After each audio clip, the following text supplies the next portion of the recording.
대단원 1단원 학습지 풀이를 시작하도록 하겠습니다. 1페이지입니다. 1번부터 보겠습니다. 1. 통합적으로 사회현상 바라보기. 현대사회는 굉장히 많고 다양하고 복잡한 사회현상이 발생을 하고 있습니다. 이러한 현대사회에서 일어나는 다양하고 복잡한 사회현상들을 우리는 종합적으로 이해하려는 노력이 필요해요. 두 번째로, 사회를 바라보는 다양한 관점들이 있습니다. 이런 다양한 관점은 크게 네 가지로 시간적 관점, 공간적 관점, 사회적 관점, 윤리적 관점이 있고, 이 네 가지 관점들을 다 아울러서 보는 것을 우리는 통합적 관점이라고 이야기를 합니다. 2번 넘어가겠습니다. 시간적 관점부터 볼 거예요. 시간적 관점이란 사회 현상을 시대적 배경과 시대적 맥락에 초점을 두고 사회 현상을 바라보는 관점입니다. 이러한 시간적 관점의 특징은 첫 번째로 오늘날 인류의 정신적, 물질적 토대를 알 수가 있어요. 왜냐하면 지금의 정신적, 물질적 토대는 과거로부터 이어져 온 것이기 때문이죠. 두 번째로 사회현상이 일어나는 이유를 알고 앞으로의 변화 방향을 예상할 수 있습니다. 3번 공간적 관점 보겠습니다. 공간적 관점이란 인간 생활과 사회현상을 위치와 장소, 분포 유형과 형성 과정, 이동, 네트워크와 같은 공간적 맥락에서 설명하려고 하는 시각입니다. 이러한 공간적 관점의 특징으로는 한 지역의 특성과 여러 지역 간의 유사점, 차이점을 알 수가 있어요. 그리고 각 지역의 네트워크를 형성해서 어떻게 상호작용하는지, 그리고 이에 따른 지역 변화가 어떠한지를 파악하는 데 유용합니다. 다음으로 사회적 관점입니다. 사회적 관점이란 특정한 사회 현상을 사회 제도와 사회 구조와의 관련성 속에서 사회 현상들을 이해를 하는 거예요. 그럼 이러한 사회 제도랑 사회 구조는 사회 구성원의 욕구를 충족하고 공동체의 문제를 해결하기 위해서 만들어진 공식화된 절차를 이야기하고요. 사회 구조는 개인 간의 상호작용이 지속되면서 나타난 사회적 관계들의 조직적인 총체를 이야기를 합니다. 이러한 사회적 관점의 특징으로는 첫 번째로 개인이 속한 사회를 분석해서 개인의 사고방식과 행위를 이야기를 할 수 있어요. 그래서 사회는 개인에게 영향을 주기 때문에 이 사람이 어떻게 생각하는지, 이 사람이 왜 이러한 행동을 했는지 사회적 관점으로 이해를 할 수가 있고요. 두 번째로는 사회 현상이 발생한 원인이나 배경을 이해하고 그 현상이 개인이나 사회에 미친 영향을 파악할 수가 있습니다. 다음으로 윤리적 관점입니다. 윤리적 관점이란 인간의 욕구와 내면에 있는 양심을 기준으로 도덕적 가치 판단을 하고 이에 대해서 어떤 규범을 적용할지에 초점을 두고 사회 현상을 바라보는 거예요. 이러한 윤리적 관점의 특징으로는 인간 모두에게 있는 그런 욕구에 기초한 윤리적 관점은 사회제도, 구조의 변화, 그리고 지역적 특수성에 따라서 달라질 수 있고요. 양심에 기초한 윤리적 관점의 특징으로는 시공간을 초월해서 공통적이고 보편적인 규범의 역할을 해줍니다. 다음 페이지로 넘어가겠습니다. 이 페이지는 통합적 관점으로 사회 문제 탐구하기라는 제목입니다. 1번부터 보겠습니다. 통합적 관점으로 사회 문제를 탐구해야 하는 이유. 현대 사회에는 굉장히 많은 사회 문제들과 사회 현상들이 있고 이러한 현대 사회는 굉장히 다양한 원인에서 변하고 있습니다. 기술들이 급속하게 발전을 하고 학문 분야들이 세분화되어가는 경향이 있고 또한 사회 구성원 간의 상호작용과 이해관계의 복잡성 때문에 현대사회는 계속 변화하고 있어요. 이러한 현대사회에서 발생하는 사회 문제는 여러 분야가 긴밀하게 얽혀 있습니다. 그렇기 때문에 특정한 관점, 시간적, 공간적, 사회적 혹은 윤리적 관점 하나만으로는 현대사회에서 발생하는 사회 문제 해결이 어려워요. 그렇기 때문에 우리는 통합적 관점으로 사회 문제를 바라보아야 하겠습니다. 그 다음에는 화장장 건설과 같은 그런 사회 문제를 여러 가지 관점으로 바라볼 거예요. 화장장 건설뿐만 아니라 여러 가지 사회 문제나 사회 현안들에 대해서도 각각의 관점들을 구분할 수 있어야 되겠습니다. 화장장 건설에 있어서 장례 문화가 어떻게 변화했느냐, 급속한 산업화와 유교 문화의 쇠퇴가 우리나라의 장례 문화의 변화에 어떤 영향을 미쳤느냐와 같은 것은 시간적 관점으로 바라봤다라고 이야기할 수 있겠습니다. 두 번째로 화장장 건설에 적합한 입지 조건, 화장장에 들어섰을 때 지역의 공간이 어떻게 변화하느냐 이런 거는 공간적 관점에 해당할 거예요.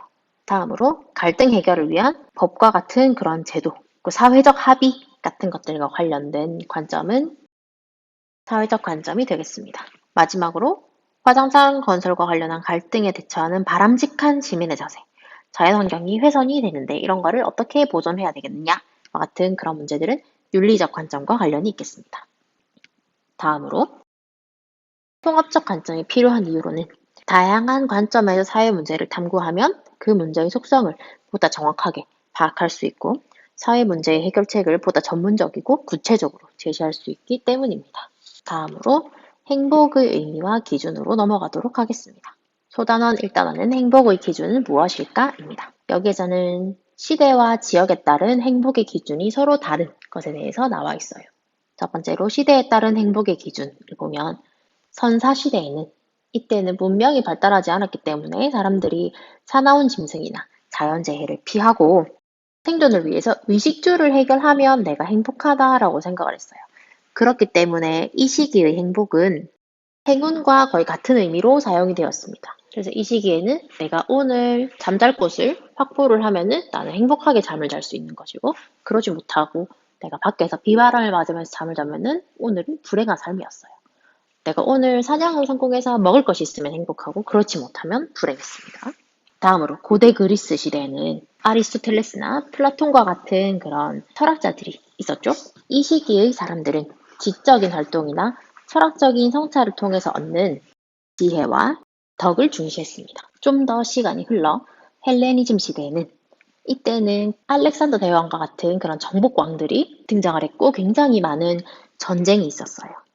그래서 일반 시민들은 전쟁과 전쟁에 따른 사회적 혼란에 따른 그런 불안에서 벗어나는 것을 중시했고 그런 불안감에서 벗어나면 내가 행복해질 것이다 라고 생각을 했습니다. 좀 더 시간이 흘러 중세시대가 되었어요.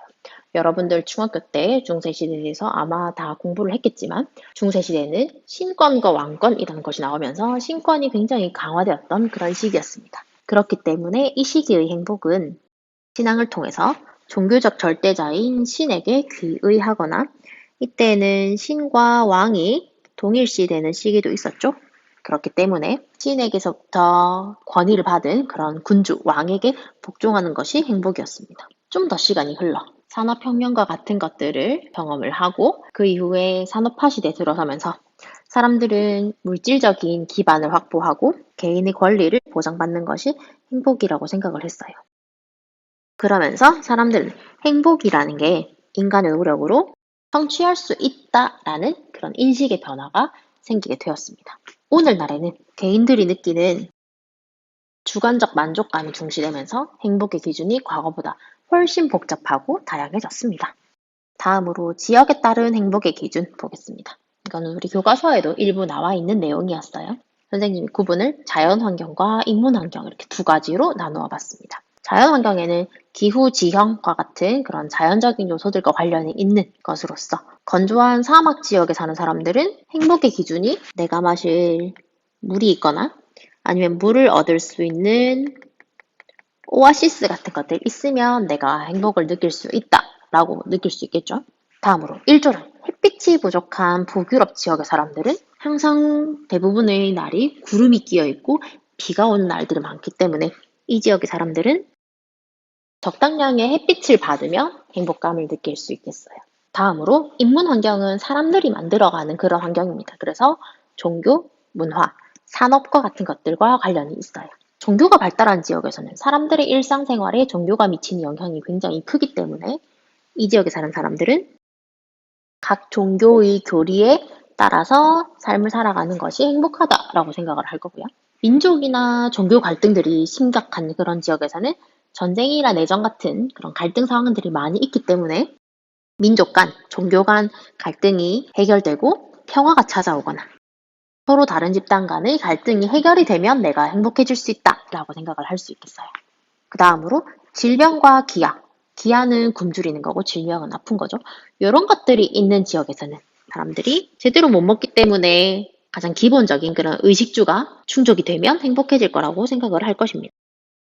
다음으로 복지국가와 일부 선진국에 사는 사람들은 물이 있어야 하거나 교리에 따르거나 갈등이 해결돼야 된다. 이런 것보다는 개인적이고 주관적인 만족감이 차지하는 비율이 클 거예요. 그래서 이 지역의 사람들은 개인의 자아가 실현이 되거나 내가 여가 활동을 제대로 할 수 있거나 내가 문화생활을 제대로 할 수 있을 때 행복하다라고 생각을 하겠습니다. 다음 페이지로 넘어가겠습니다. 다음 페이지는 행복의 진정한 의미와 관련이 있는 페이지예요. 행복의 의미에 대해서 생각을 하기 전에 내가 행복해지기 위해서 내가 갖추어야 될 그런 조건들을 생각을 해보면 크게 우리가 두 가지로 나눌 수 있을 것입니다. 첫 번째는 물질적 조건이에요. 그래서 일정한 생활 수준을 누리기 위해서 나에게 반드시 필요한 그런 요소들이 되겠죠. 그래서 의식주라던가 기본적으로 가져야 되는 나의 직업이라던가 사회적 지위 같은 것들이 있을 겁니다. 두 번째로는 정신적 조건이 있어요.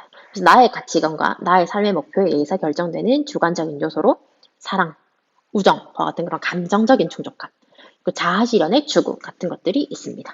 이런 것들을 통해서 보면 행복이라고 하는 건 물질적 조건만 있어서는 안 되고 정신적 조건만 있어가지고 정신 승리하는 것도 진정한 행복이라고 할 수는 없어요. 그래서 위에 나온 물질적, 정신적 가치를 조화롭게 추구할 때 얻을 수 있는 그런 만족감과 즐거움을 우리가 행복이라고 할 수 있겠습니다. 다음으로 삶의 목적으로서의 행복 보겠습니다. 삶의 목적은 우리가 살아가면서 실현하려고 하는 그런 일 또는 삶의 방향이 돼요. 그래서 이러한 것들은 우리가 행복을 추구하는데 이바지하는 그런 수단으로서 기능을 해야 됩니다. 그래서 공부를 잘하는 것, 명문대학에 가는 것, 돈을 많이 버는 것, 이런 것들이 우리 삶의 목적이 될 수 있지만 이런 것들은 그 자체로 목적을 가지는 것이 아니고 우리의 궁극적인 목적인 행복을 추구하는 거에 수단으로 작용을 해야 되겠습니다. 그래서 나의 행복을 갉아먹으면서까지, 나의 건강을 갉아먹으면서까지 공부를 열심히 한다거나 좋은 회사에 취직을 했지만 내가 건강을 잃으면 행복하지 못한 삶이 되겠죠. 삶의 궁극적인 목적은 행복이 되어야 될 거예요. 그래서 진정한 행복이라고 하는 건 일시적이고 감각적인 그런 만족이나 즐거움이 아니고 일시적인 거에 반대인 지속적이고 목적적인 것들이 우리 삶의 궁극적인 목적이 되어야겠습니다.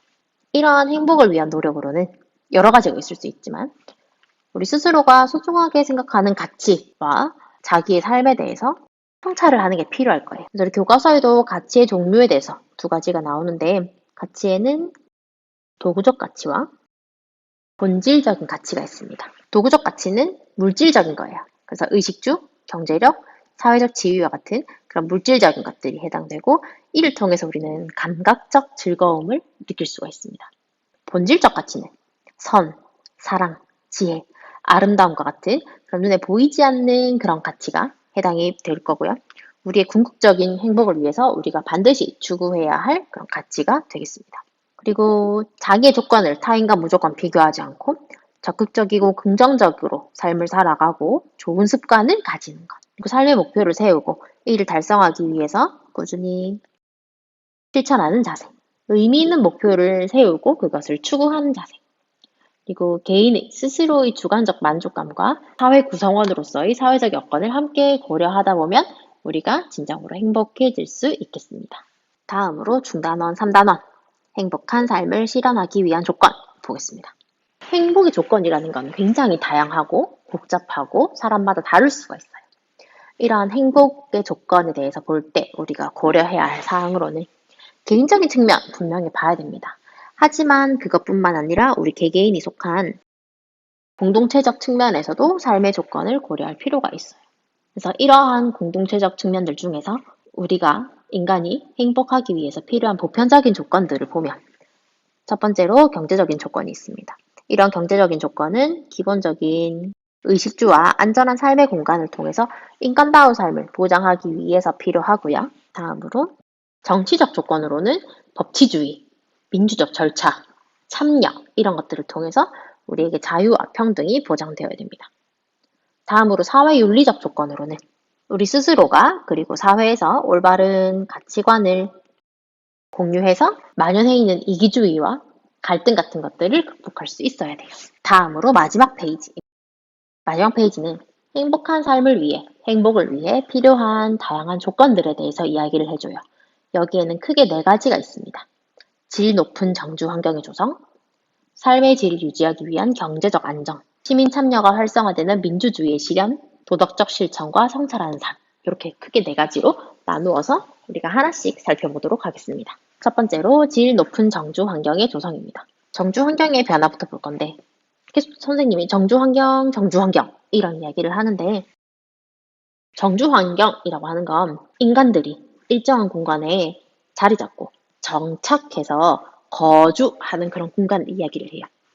그래서 일정한 공간에 자리 잡고 살아가는 그런 주거지뿐만 아니라 여러분들 집뿐만 아니라 그 집을 둘러싸고 있는 그 주거지 주변의 자연환경 그리고 교통, 통신, 교육시설, 공공시설, 상업, 문화시설과 같은 인문 환경들을 모두 포함을 합니다. 그래서 여러분들이 또는 여러분들의 부모님이 이사를 할 때 무슨 아파트에 사는가 이것도 중요하죠. 하지만 그 아파트뿐만 아니라 그 지역에 공원이나 숲이나 산이 있는가, 학교 근처로 생각을 하면 온천천이 근처에 있는가, 너무 덥지는 않은가 이런 것들도 같이 봐야 되고 또한 교통시설이 편리한가, 지하철역에서 멀지 않나, 버스 정류장에서 멀지 않나, 도서관이나 구청 같은 것들을 가는데 불편함이 없는가 같은 것도 다 같이 고려를 해서 우리가 주거지를 선정을 하게 됩니다. 이러한 정주 환경은 산업화에 따라서 굉장히 많이 변화를 하게 되었어요. 산업화 이전의 사람들은 본인들이 생활하는 정주 환경에 있어서 자연 환경에 적응하면서 살아왔어요. 그런데 산업화 이후가 되면서 과학기술이 발전을 하게 되고 자연을 이용하고 개발하게 되면서 삶의 질을 높이는 정주 환경을 위해서 사람들이 노력을 하게 되었습니다. 정주 환경과 관련해서는 사회 정책도 시기별로 서로 다르게 적용이 돼요. 그래서 이런 정주 환경과 관련한 정책 초기에는 주거 생활을 개선하기 위해서 주택 개발 정책을 실시를 합니다. 그래서 우리나라에서도 1960년대 이후로 경제개발 5개년 계획이라고 해서 우리나라를 개발하기 시작했어요. 이렇게 개발을 할 때 노후화된 그런 주택이나 그런 것들을 보수하고 수리해가면서 정주 환경을 개선해 나가기 시작했습니다. 정책 중기에는 교통의 편의성을 강화시키려고 하고 문화활동, 예술활동, 체육활동을 위한 공간을 만들기 시작했어요. 그래서 영화관이나 예술관이나 체육관 같은 것들을 만들기 시작했습니다. 최근에는 지역 문화를 보존하고 자연과 인간이 공존하는 지속 가능한 생태 환경을 조성을 하려고 노력을 합니다. 그래서 이런 것들을 통해서 정부의 정책들도 시기에 따라서 달라지고 있구나, 이런 방향으로 가고 있구나를 알아두시면 되겠습니다. 두 번째는 경제적 안정이에요. 경제성장과 행복은 일정한 연관성이 있습니다. 그래서 경제성장으로 인해서 국민소득이 향상이 되면 의식주와 같은 그런 인간의 기본적인 욕구뿐만 아니라 사회적, 문화적 욕구도 같이 충족을 할 수 있어요. 이렇게 되게 되면 사람들의 삶의 질이 향상되고 높아집니다. 그런데 국민소득과 행복을 보면 국민소득이 어느 정도 이상이 되면 행복감은 소득에 비례해서 증가하지 않는다는 말이 있어요. 이게 무슨 말이냐면 선생님이 교과서 설명할 때 이야기를 잠깐 했던 것 같습니다. 소득이 있고 사람의 행복감을 이렇게 측정을 했어요. 그랬더니 초반에 소득이 별로 없다가 사람들이 소득이 점점 생기면 행복감이 올라가요. 그러다가 일정 수준 이상이 되면 일정 수준 이상으로 사람들의 소득이 높아지게 되면 이 행복감이 오히려 떨어지거나 살짝 증가하거나 별로 변하지 않는 패턴을 보여주게 됩니다. 그래서 이거를 이스털린의 역설이라고 이야기를 한다고 이야기를 한번 했었습니다. 그래서 이러한 일정 수준이라는 게 기본적인 의식주를 채워주는 그런 부분이었고 일정 수준의 기본적인 욕구 같은 것들이 충족이 되면 사람들이 느끼는 행복과 소득은 크게 연관이 없다라고 생각할 수 있겠어요. 그 말은 경제적인 조건이 아니라 다른 조건들이 사람들의 행복감에 영향을 미친다라고 이해할 수 있겠습니다. 경제적 안정과 행복 볼게요. 경제적으로 사람이 불안해지면 고용 불안정이라던가 아니면 내가 실직을 하게 된다거나 이렇게 되면 삶의 만족도가 굉장히 떨어지게 되고 사람들이 느끼는 행복감도 떨어지게 됩니다. 그러면 개개인의 사람들이, 국민들이 경제적 안정감을 느껴야 국민들이 행복을 느낄 수 있는 확률이 높아지겠죠? 그러기 위해서 국가는 어떤 노력을 해야 되냐면 지속적인 경제 성장을 추구해야 되고 실업 대책을 마련해야 되고 일자리도 확보를 해야 되고 복지제도 같은 것들도 강화할 수 있겠습니다. 세 번째로 민주주의의 실현 보겠습니다. 정치도 사람들의 행복과 연관이 있어요. 그래서 독재국가나 권위주의적인 정치가 이루어지는 국가에서는 국민들의 기본적인 인권이 보장되지 않아요. 그래서 사람들의 행복감을 느끼기가 어렵고 힘듭니다. 반대로 민주주의 국가에서는 시민들이 민주적 제도를 통해서 정치적 의사를 자유롭게 표출하고 이것들이 정책에 반영이 되기 때문에 시민들은 자신의 삶에 만족하고 행복감을 느낄 수 있어요.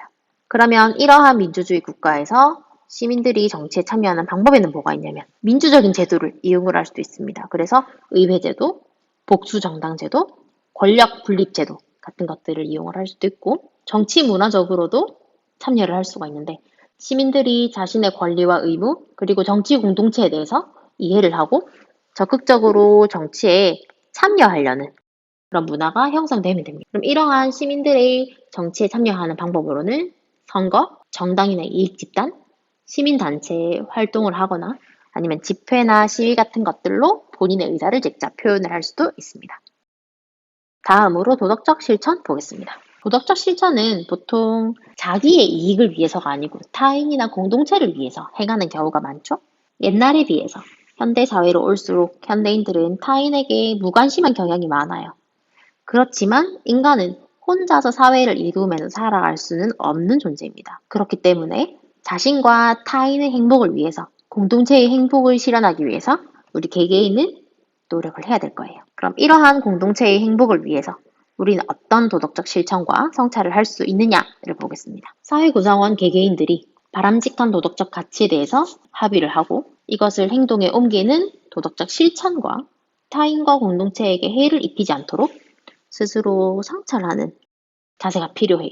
그리고 타인의 삶에 관심을 가지려고 노력을 하고 이웃에 대한 관용적인 태도가 필요합니다. 또한 역지사지의 마음가짐을 가지고 입장을 바꿔서 생각을 해보면 타인에 대해서 좀 더 이해를 할 수 있고 다른 사람을 위해서 조금 더 도덕적 실천을 할 수 있게 되겠죠. 그리고 기부나 사회봉사 같은 것들을 실천할 수가 있겠습니다. 여기까지 해서 대단원 1단원 학습지 풀이를 마치도록 하겠습니다. 수고하셨습니다.